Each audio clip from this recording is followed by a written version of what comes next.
Welcome everyone for the Sunday morning session on the journey of self-discovery, the new book which we have started since last two sessions. So before we begin, let's offer our prayers to Prabhupada and Lord Krishna.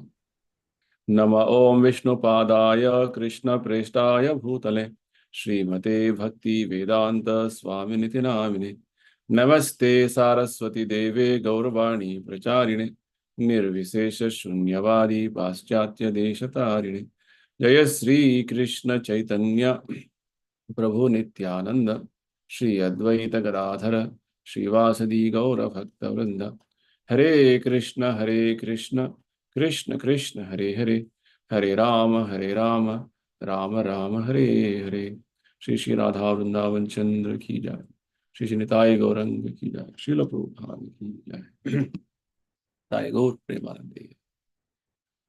So welcome everyone for the Sunday morning session on the journey of self-discovery, wherein we have been discussing a very interesting topic since last two sessions.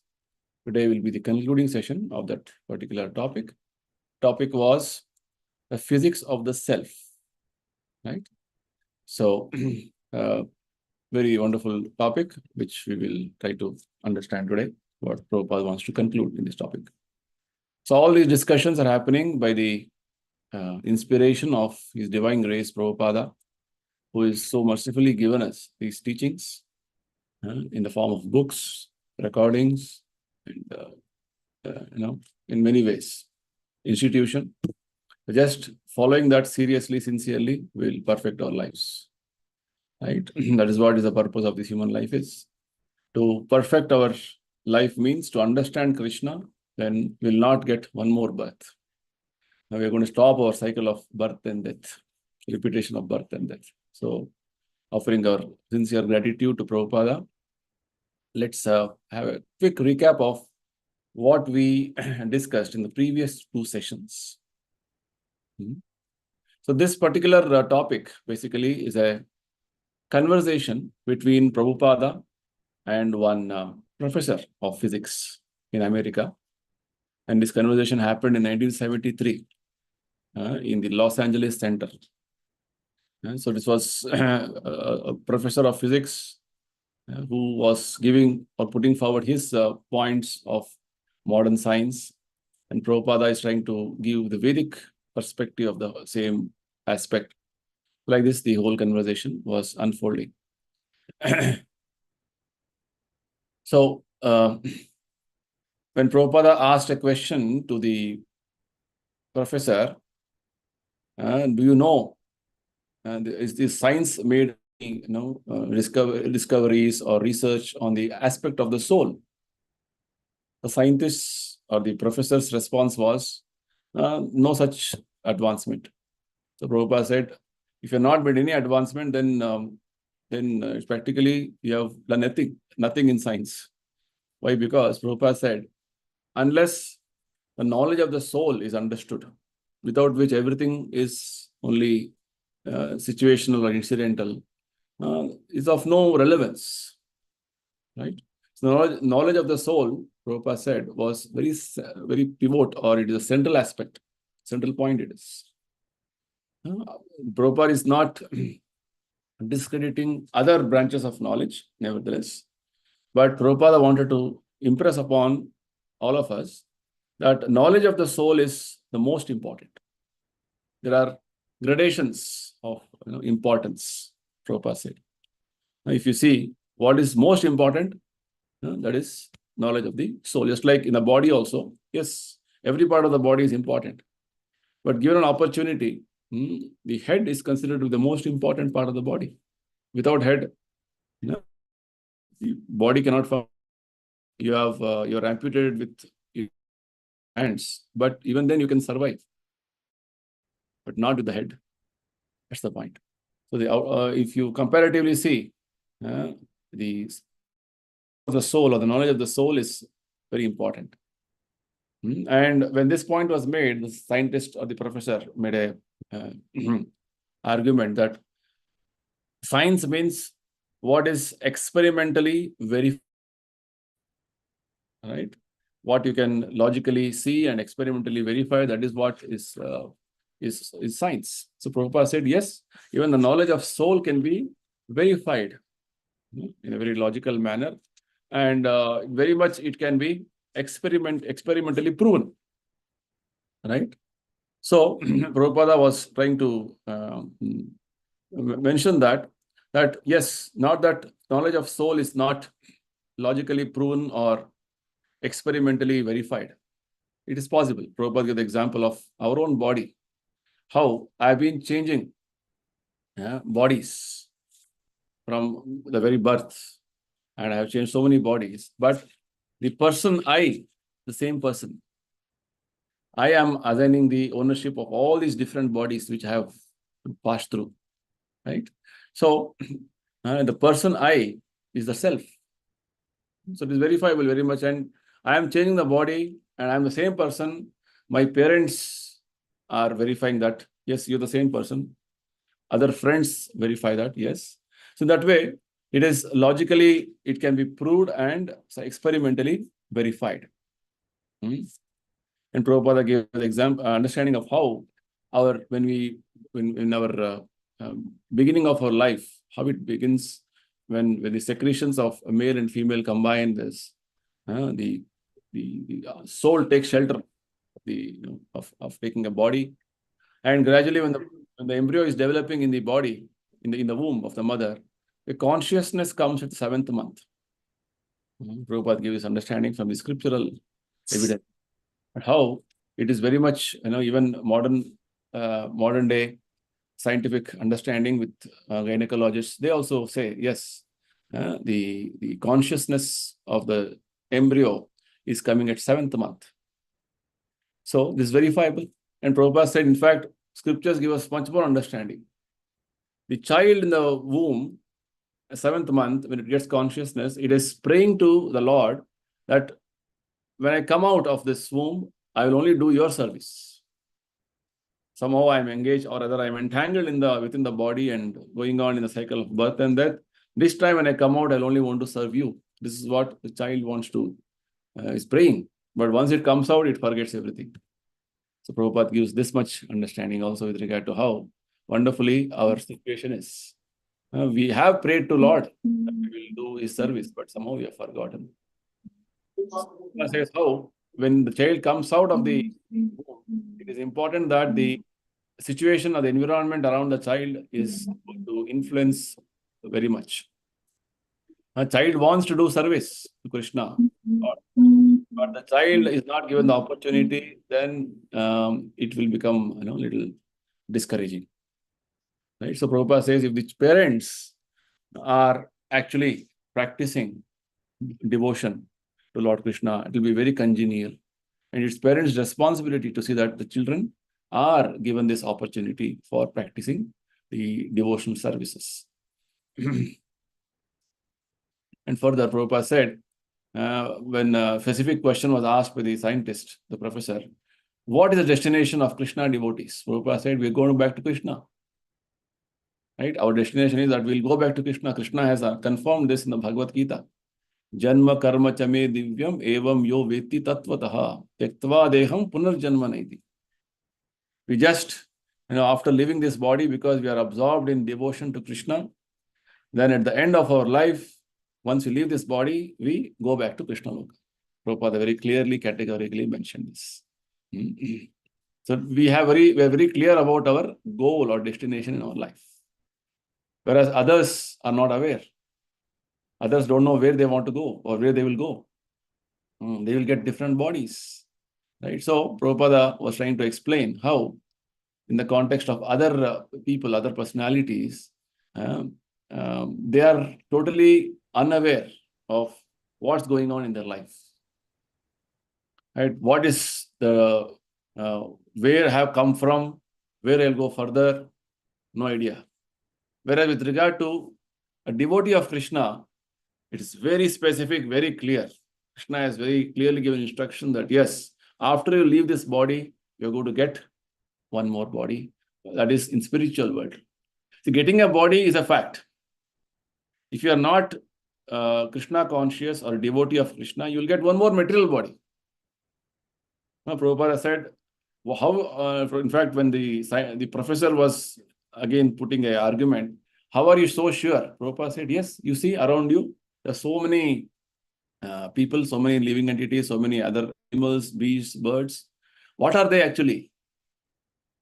Right? And Prabhupada, in that way, very nicely explained about what is known as spiritual evolution. Right? So spiritual evolution is contrary to the modern day theory of evolution, wherein the modern day evolution means the life began with a single cell amoeba. That's what we have been taught. But that is not it is. That is not the way. Prabhupada said all the living entities exist all the time. It's just that the living entity, whatever it decides or whatever it desires, it can get that body next life. So a devotee of Krishna is desiring to get a spiritual body in the spiritual world, Krishna Loka. That's why the living entity, spirit soul, gets a spiritual body. And you want some other body within 84 lakh species, that also you can get. That's what Krishna is telling in Bhagavad Gita. Yanti deva vritha devan pitrun yanti pitrvitaha. So it is very significant to understand that what you want, Krishna will provide, provided you understand where you have to go. That's the point. Okay, so Prabhupada explained about spiritual evolution, wherein the soul is evolving in higher forms of life, and the highest form of life is to get back our spiritual situation of being with Krishna. So Prabhupada in this context explained how God consciousness is dormant in everyone's heart. The living entity may be in the body of an animal or a bird or a tree or a bird or whatever species of life or even a bacteria. All the living entities have God consciousness, but it is covered in different degrees. Especially in the human form of life, the living entity can utilize the opportunity to further evolve or rather further develop that God consciousness, which is already there in the heart, fully blossom and go back to spiritual world. And if the human form of life, we don't further culture that God consciousness and perfect our life, then again we'll be going back in the cycle of birth and death. So Prabhupada's concern was modern day society, modern day government or education institutions or whatever the family setup don't know this. They are totally unaware of this. That God consciousness development is the purpose of life. Right? That is the irony in the present situation. So that is where we concluded in the last session. Let's continue from there. So Prabhupada's discussion in this particular discussion now will be why people are becoming godless presently. Even though our God consciousness is dormant, which is there in our heart. All of us are actually God conscious, but it has to be given a proper environment, proper situation, so that we all can become more and more God conscious and culture that. But why is the situation that people are becoming godless now? So the professor makes a point that, of course, the reason is separation of church and state. Right? The government and the church or the religious institutions are separate. That's why maybe people are godless. Prabhupada says, reasons there may be many. But the principal reason is that in this age of Kali Yuga, Prabhupada says, Kali Yuga means people of the age of quarrel and hypocrisy, people are not very intelligent. Therefore, they are trying to avoid this department of knowledge, the most important department of knowledge. Very important point Prabhupada makes, significant point. People are not trying to understand. When Prabhupada began this conversation, in the beginning only, if you just recall, Prabhupada asked, how much advancement you have made in the knowledge of soul? The professor said, nothing. We don't even know about that. Which means, people are not even bothered to know who we are. We're all misidentifying ourselves as the body. The biggest, illusion, you can say. So we have to come out of this type of ignorance. Ignorance, misidentification that I am this body. Bhagavata says, one who is just thinking that he is the body. The body means mucus, bile, and air. Right? In Ayurveda, these three elements in the bodies, various the ups and downs is tested and treated. Kapha, Vata, Pitta, it is called. So if you think the body is a bag of bile, mucus, air, Kapha, Vata, Pitta, nothing more, then we are mistaken. In the body, there is a spirit soul. Right? So this illusion that I am the body or bodily connections are all everything. That's what is mine, and the bodily say properties which we have as land, as house or business or bank balance is all mine. Like this, we are going through in a life stage wherein we think this is what everything is. Life means it's all me and mine, I and mine, right? That's what life means. Aham mama. I am the body, everybody is the body, and we're all here to enjoy life, enjoy senses. That is not considered to be very intelligent.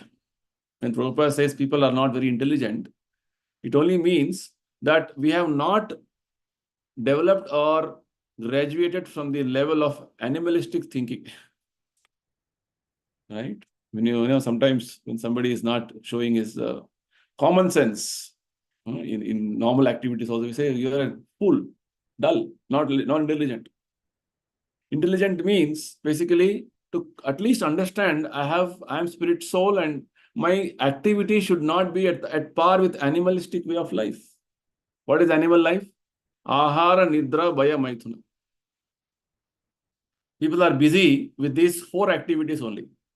Eating, sleeping, mating, defending. They think life means just improve the standard of these four things, nothing more. This is what our life we think is the purpose of life. Then we are not considered to be intelligent, at least from the perspective of Bhagavad Gita and Bhagavata, Vedic scriptures. We have not even come to the level of intelligence, human intelligence.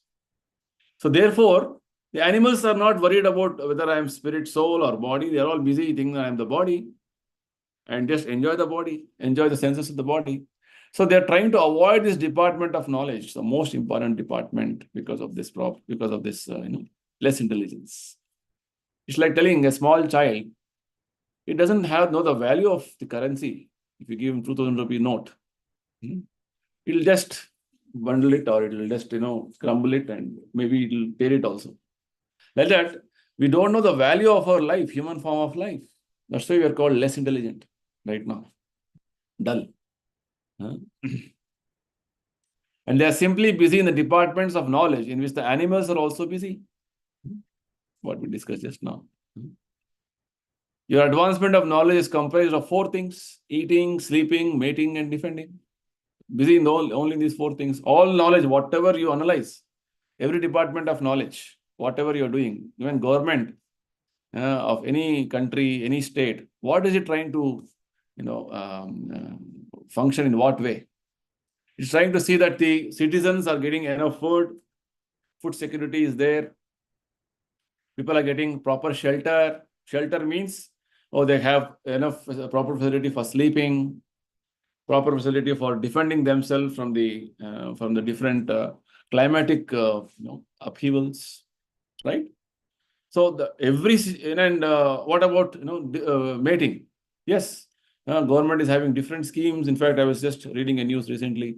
China is trying to see that the population is again going to increase. They want to increase the population. Chinese government is trying to promote that, because at one point of time they had put a break. Right? So government is only engaged in these four activities. How in these four departments of understanding with regard to eating, sleeping, mating, defending, how to improve the standard of life of people. The Prabhupada says, your advancement of knowledge is only comprised of these four things: ahara, nidra, bhaya, maithuna. Eating, sleeping, mating, defending. Very wonderful revelation Prabhupada has made. For example, you're discovering so many lethal weapons, and the politicians are taking advantage of it for defending.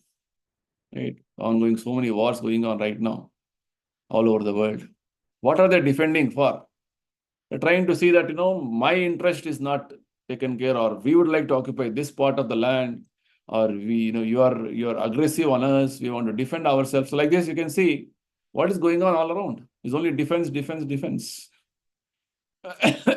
Defending. And you're discovering so many chemicals to check pregnancy, and people are using them to increase sex life. The mating aspect, as per the Bhagavad Gita in scriptures, mating is essential only to beget children. Otherwise, that faculty of our human existence should not be used for sense enjoyment. Right now, in the modern day, the science has discovered so many ways and means, methods, and different chemicals, medicine.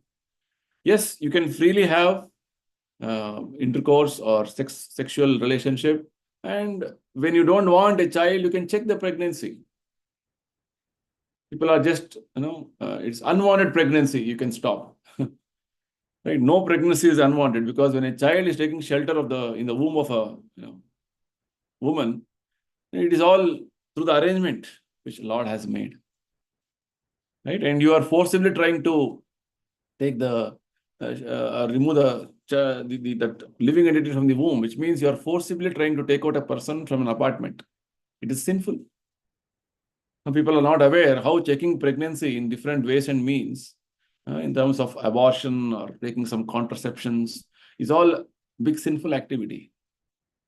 Right? People are not aware of this. They're thinking, okay, like animals have freely enjoy sex life, humans also can have. So we come to the level of animals.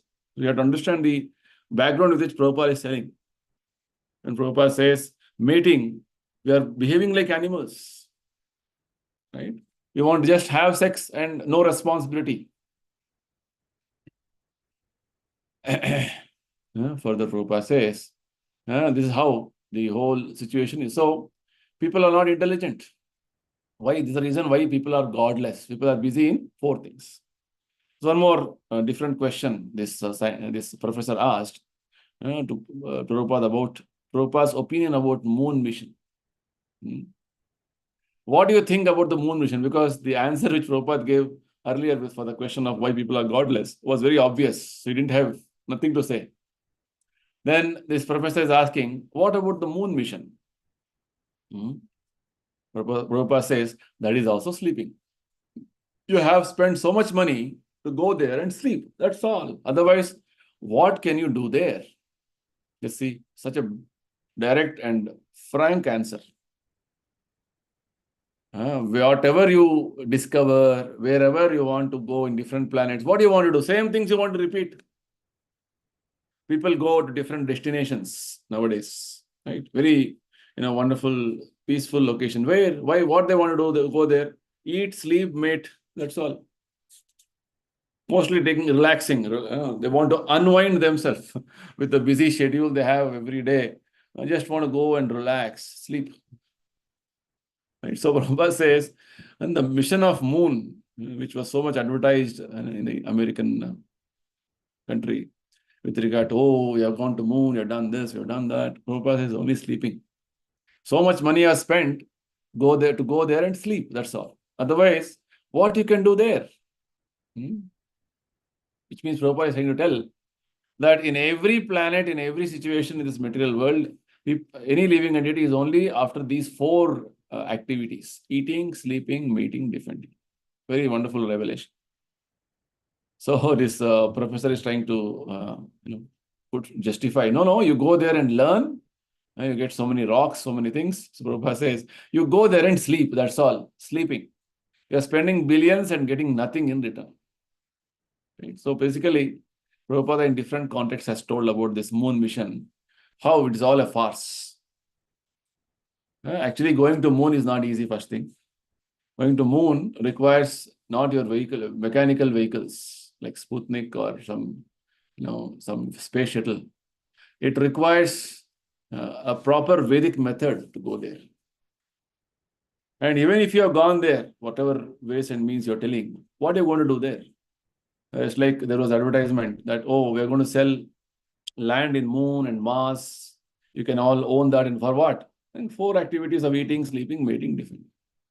So Prabhupada says you're spending billions and getting nothing in return. See how nicely Prabhupada is trying to present these aspects. So the professor is trying to justify it's worth more than that, not simply sleeping. No, nothing more, because these four principles, eating, sleeping, mating, and defending, are the background. That's all. If you have no knowledge beyond this body, you cannot go beyond this bodily jurisdiction. Right? So Prabhupada is very clear. You are concerned with the body, and your body means for you, it is eating, sleeping, mating, defending. That's all you're going to do anywhere. You may have very gorgeous, polished bodily knowledge, but your whole range of activities is within these four principles of eating, sleeping, mating, and defending. Right? So wherever you go, whatever situation you are in, every living entity within this whole creation, material world, is only doing these four things. Whereas the human form of life is meant to realize that our human body is not simply to eat, sleep, mate, defend. Rather, it is meant to understand about God, understand who we are. That is called Brahma Jigyasa. Athato Brahma Jigyasa. Unless we come to this platform of realization, it is only going to be eating, sleeping, mating, defending. That's all. See, so nice Prabhupada is presenting. Very, it's called naked truth, plain fact, which we cannot say no. Yes, that's what we are doing. You may have very gorgeous, polished bodily knowledge. Oh, there is so many things you may tell. But it's all boiling down to these four activities, right? This knowledge is prevalent among the lower animals also. So what is the great deal you're telling? Oh, I have better knowledge. I know how to eat nicely. I know how scientifically I can sleep. Whatever it is, finally it is all sleeping. In context in Bhagavata it is mentioned. How whether you sleep on the floor or you sleep in a 100th floor, well-furnished room, after you sleep, you'll not even remember where you're sleeping.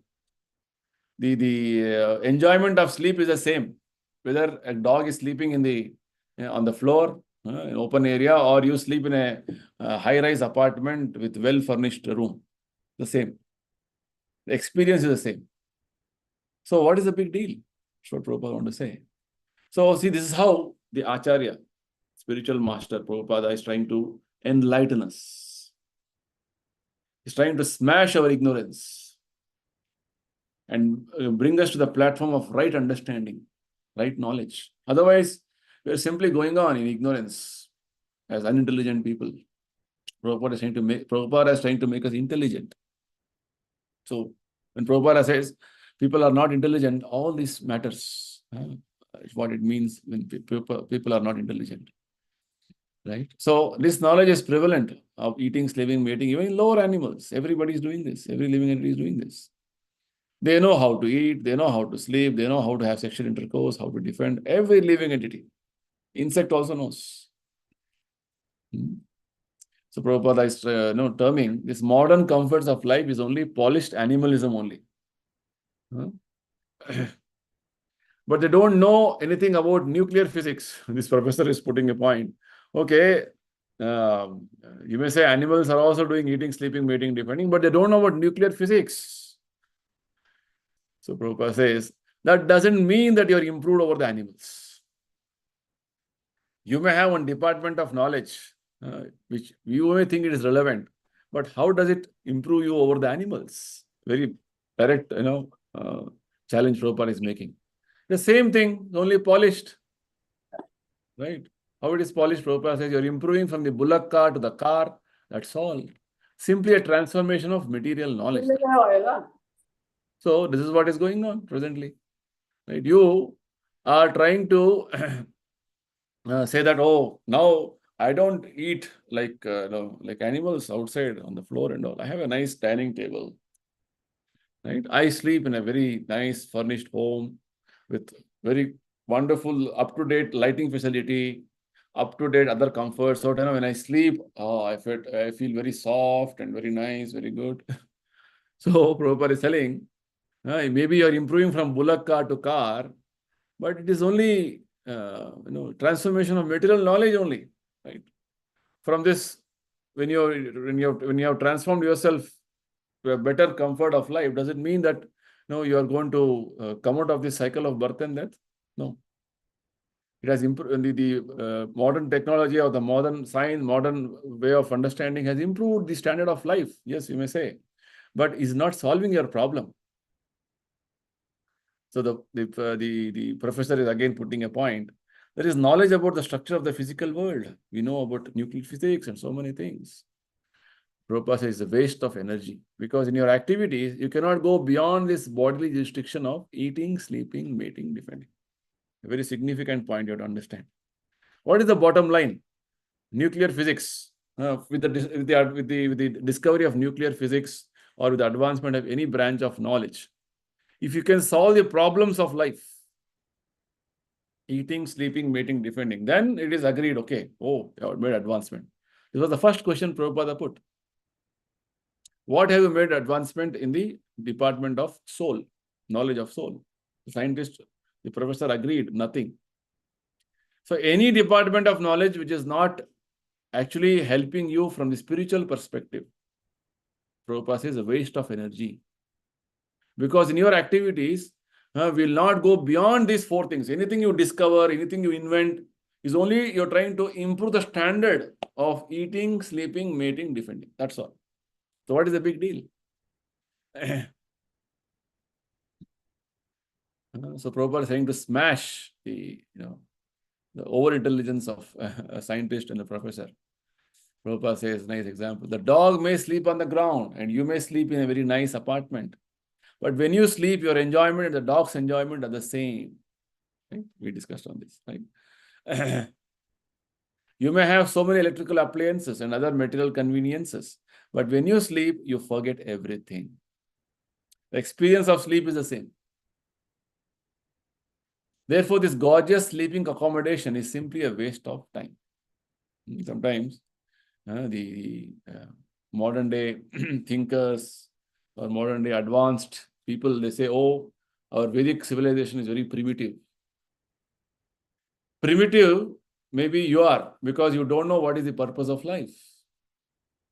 That's what Prabhupada says. Because Vedic civilization knew what is the main purpose of life. Purpose of life is not to increase or improve your standards of comforts and forgetting the very purpose of life. It's like gorgeous accommodation, gorgeous arrangements for so many things. Prabhupada says even in the modern day, it was discovered. Even now it is all there. Even for brushing your teeth, you need automatic things. And nowadays the more advanced thing is you have robots for everything. Right? Like this is what is going on. Artificial intelligence. All that you want to see, and then that is what is advancement we think. Prabhupada says all is waste of energy, waste of time. Human life is so valuable. If you don't spend proper time for understanding about yourself, a spirit, soul, and relation with Krishna, God, you're simply wasting your time. That's all. So Prabhupada makes a very valid point now that modern scientific approach is not benefiting anybody spiritually. The professor goes on to put his point. You seem to place emphasis on what knowledge does for you. What about the sheer joy of discovering how nature works? For example, now we think we understand matter like this. He's pointing to the grass and telling that we understand so many things now. We think that we know from experiments, theory, and analysis that it is made up of particles and we cannot see, and we can analyze the properties of it through experiment. So this professor is trying to justify, say in the previous times, you didn't have this facility. Right now, we can get into details of the study of anything, like when the grass, we can get into depth of the understanding of what is this grass made up of, analyze it, what it is made up of, and that way we can know many things about this particular aspect of grass. It's very insignificant. We know that it is made up of molecules. We understand some of the forces that hold it together. It is the first time we knew this. We didn't know it before. Basically, the professor is trying to justify that actually we are so advanced now in science and discoveries and so many aspects that we can know anything around us. We know things much better than what previously people didn't know about those things. Right? We can know about the molecular structure, the genetics, right? People didn't know, and because of this, it is helping humanity. Right? So this is what the scientist is trying to put forward his point. So Prabhupada is bluntly asking, but what is the benefit? Even if you knew every particle of this grass, what would be the benefit? Right? This is the point. What is the purpose? What is the intention? Even whether you know or doesn't know, the grass is growing. It will grow with or without your knowledge. Very wonderful point Prabhupada is making. Whether you understand how it is growing, how it is made up of, what structure, what is the molecular way, what is the molecular built up of it, what is the different aspects that is making it to grow. Whether you know or doesn't know, it hardly matters. It will grow anyway as per the arrangement of God. Right? That's the point. You may know it or not know it, but it will not make any difference. Right? Whether I know that the sun will rise tomorrow or I don't know, sun will anyway rise. That is the point. Sunrise happens every day, whether I know or doesn't know. The point here is, unless we have a quest, inquisitiveness to know about our spiritual existence, about our understanding and relation with God, anything else will be simply useless. That's why Vedic scriptures say, Athato Brahma Jigyasa. Now that you have got human form of life, it is your responsibility. It is your important responsibility to understand about who you are. Why are you here? What is your relationship with God? All these things have to be inquired for. Otherwise, any other research, any other discovery, invention is all of no relevance. Anything you study, you study and may study from a material analytical point of view, right? Anything, you can go on studying anything. The insignificant grass you can study, and then so many research papers you can make. And any nonsense thing you take, you can study and compile a voluminous book. But what will be the use of it? Right? Let us, get into the facts of things. Okay, what is the ultimate purpose of studying anything around you? Right. Simply making some research papers and I got doctorate and I have got Nobel Prize. That's what is the purpose? No. With that, okay, you may say it is benefiting humanity with regard to improving the standard of life. And what is the standard of life for you? Standard of life in terms of better eating, better sleeping, better mating, better defending. Prabhupada says earlier, maybe they used to throw stones and some heavy objects as weapons for their protection. But now we may have advanced missiles, nuclear weapons sitting at your place. You just press one button, and it will go and blast there.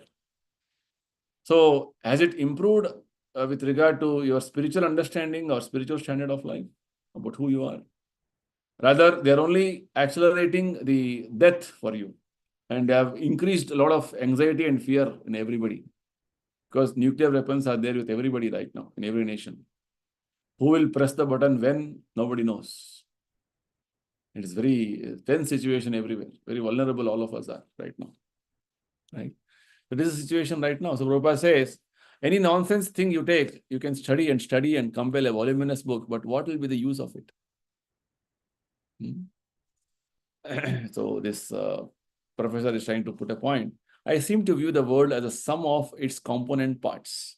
I'm trying to study the world, the structure of the world, how different things it is all made up of. This professor is trying to put the point. So Prabhupada is making a very valid point now. Suppose I take this grass, I can write volumes of books. When it came into existence, when it died, what the fibers are, what the molecules are. In so many ways, I can describe this insignificant foliage. But what is the use of it? After all this, what did you gain? Just, I understood how this grass grows. From that, did you gain any spiritual say benefit or spiritual growth you had from that? No. So Prabhupada says, study yourself. So this professor makes a point again. If it has no value, why did God put it there? Isn't it worthwhile studying? Very valid point he makes, this professor. Okay, if it is not worthwhile studying, why did God put it there? That's what science means. Science means to study, modern day science means to study everything around you, study nature. How different things are functioning, how different things are coming about. Different departments of science is only concerned about that. How in physics we study the various different laws which are all working in this world, how different things are existing here. Right? In biology, we study about the different living organisms around us. In chemistry, we study about the chemical setup, structure of different things around us. So the different departments of science is only trying to study the world around us. But the missing point is, Prabhupada says, that you may study the world around you, but if you go one step forward and study, understand who made this world, who has created this world, and what is the purpose behind this creation, is very important. It's simply studying things around you without understanding the purpose behind this creation is of no use, is of no value. Right? This is the point Prabhupada wants to make now. Our point is that you would rather study the insignificant grass than the God who has created everything. Right? When some things you see in a specific situation, specific place, it's like you visit your friend's house or you visit some relative's house. They would have made a specific arrangement for, say, when you enter there, they would have made some arrangement for keeping your shoes or your chappal in a specific way. Right? Without asking your friend, you will not know why they have made arrangement like this. There will be some purpose. So likewise, when God has created this grass or so many other entities in this material world, there will be a purpose behind it. There's a scheme of things. That's what you have to understand. The plan of Lord Krishna, you have to understand. Why all this is created? What is all this around me? If you could understand Krishna, him, then automatically you'll understand the grass. Right? So, why God has created grass? What is the purpose of this grass? All these things you understand when you understand Krishna. But you want to separate his grass from him to study it separately. That's your problem. Everything you want to separately, you don't want to connect anything with Krishna. You want to study everything separately. That's the problem. In this way, you will compile volumes and volumes on the subject. But why waste your intelligence in this way? This is the point. Very valid point. Because anything you do, if it finally is not going to serve the purpose in your life, you study about the grass or don't study about the grass, your life span is moving forward. Every day you're going to, one day is over. Bhagavad says, with every rising and setting of the sun, one day in your life is over. Right? So your life with regard to becoming closer and closer or going forward in your life with regard to getting closer to death is happening. And it is sure for all of us that one day we have to die. Just few days back, couple of days back, one of India's greatest personalities, Mr. Tata, Ratan Tata, he left his body. Right? So whatever how much ever big stature is yours with regard to in the society's purview, you have to leave the body. Oh, I'm a very rich man or a very powerful person. I know this, I know that. I can avoid death. No, nobody can avoid death. There was any shortage of resources for Mr. Tata that he would have avoided death? No. But death is inevitable. So, having proper inquisitiveness and proper frame of understanding with regard to what's happening with my life. How can I avoid death? How can I stop this disease? How can I avoid growing older? All of us want to avoid these things. How can I do that? This is what is known as inquisitiveness about self. Understanding about ourself. So anything else other than this is simply going to take away our time, and we are going to lose our valuable resources and energy from this existence, and then we'll be nowhere. Just like you want to reach a specific destination from from point A to point B, and in between there are so many diversions. If you are given a clear direction with regard to no, from here point A to point B, this is the way you have to go. Then you follow that, you'll reach the destination on time. But if you're not given proper direction and you start experimenting and trying to study this, oh, let me go inside this diversion and see whether this will go to that point B, you will waste your time, waste your energy, waste your resources. Finally, you may not reach the point B. So this is the missing point in the present day modern civilization, right?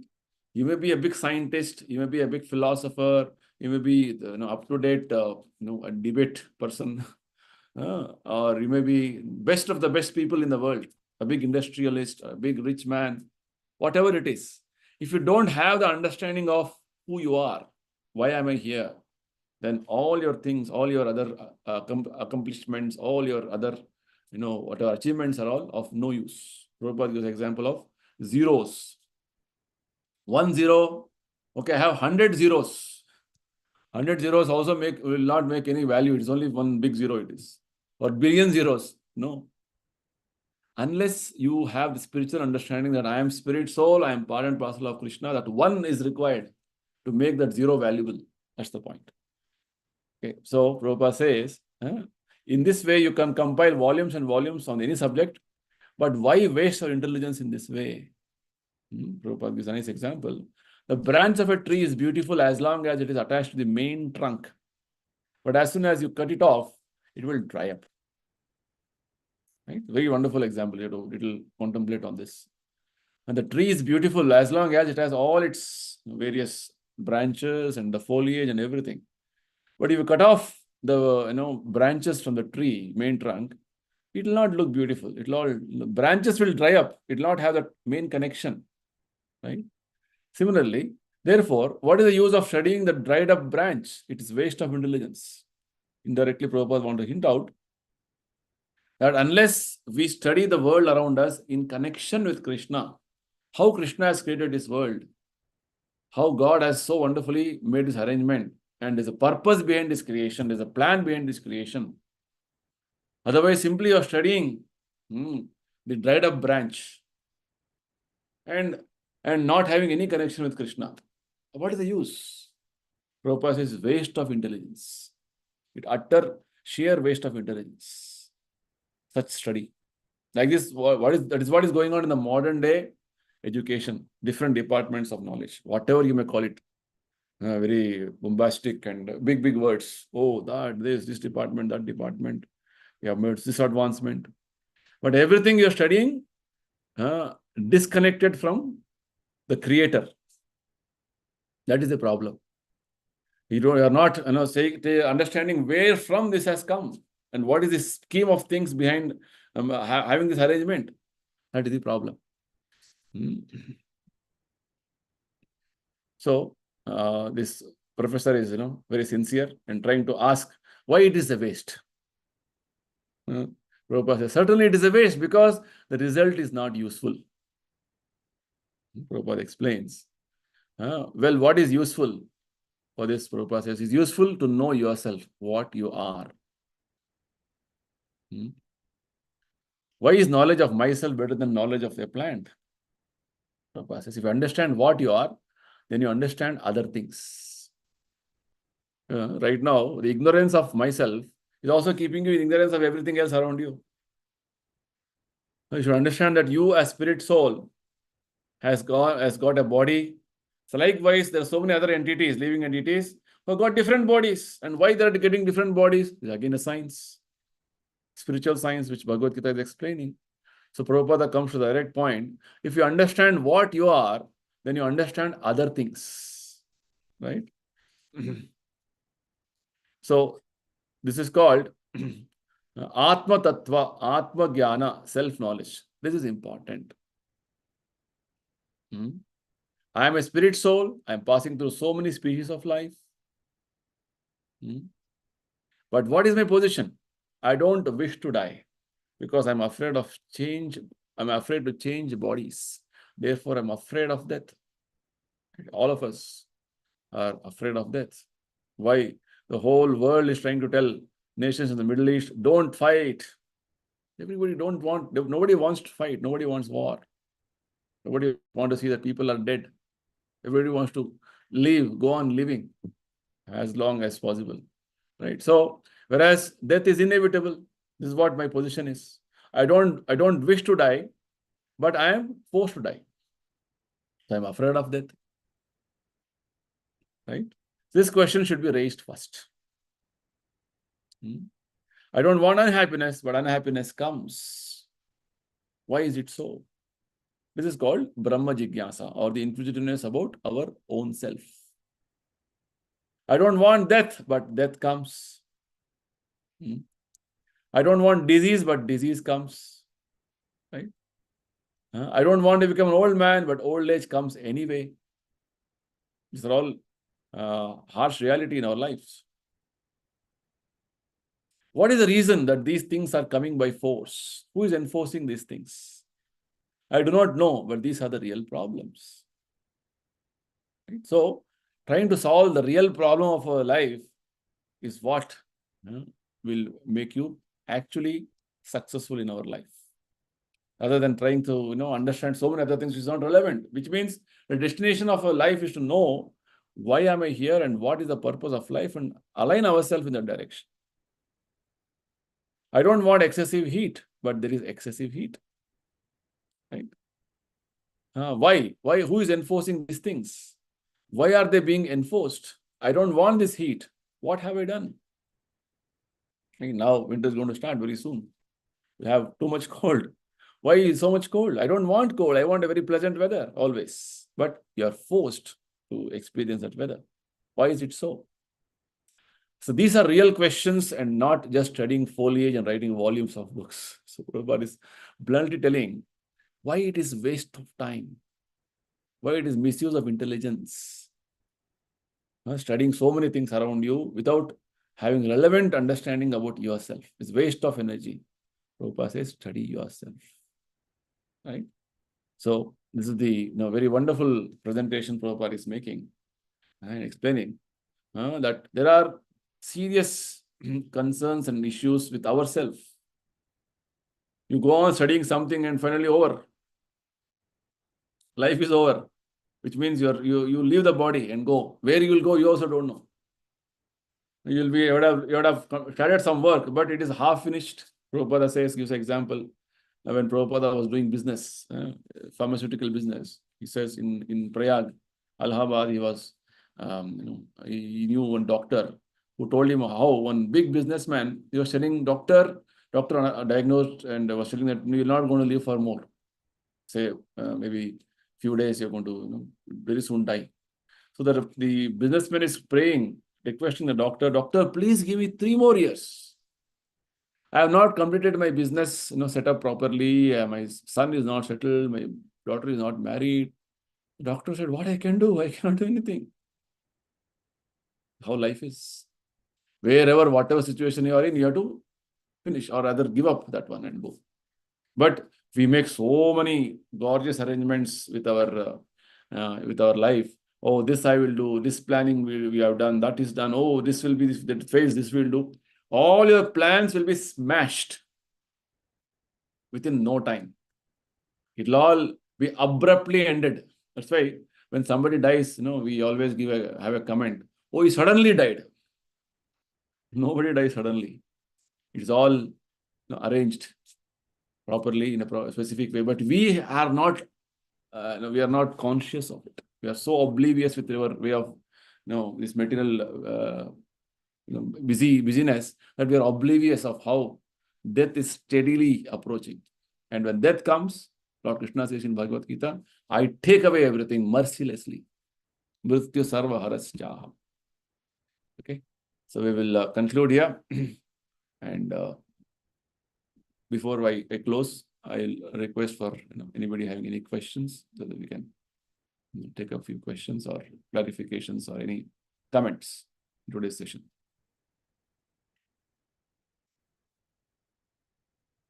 Any questions, any clarifications? Hare Krishna, Prabhuji. Yes, Gupta ji, Hare Krishna.